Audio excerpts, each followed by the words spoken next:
Right then, ladies and gentlemen, the Lotus XL. This will make a lovely car.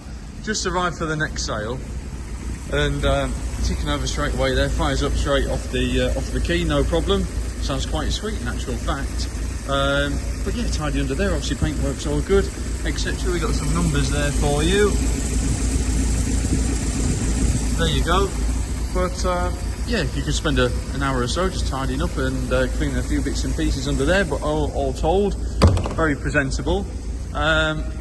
Looks a bright thing. Wheels want a refurb straight away. That'd lift the car no end.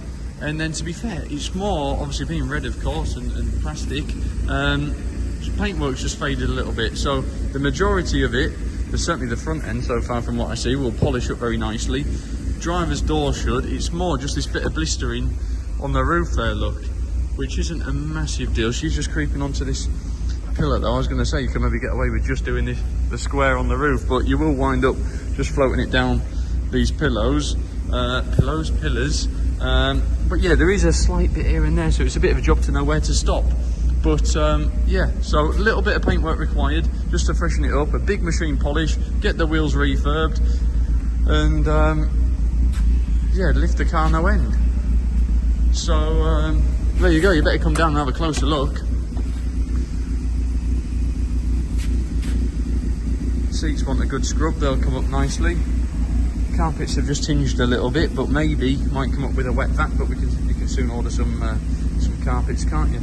Door cards and so forth are nice. Door rubbers, etc. are all very good. I think there was 80-odd thousand showing on the clock. We'll just have a look.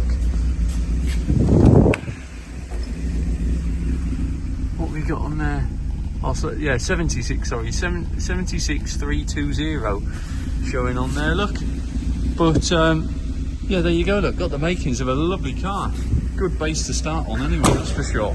So there you go. You better come down. Like I say, have a close look around it. The girls will have a bit of paperwork upstairs in the office, so have a flick through, see what it's got. But anyway, there you go, that's the XL. Please pop down, see what you think. Thank you.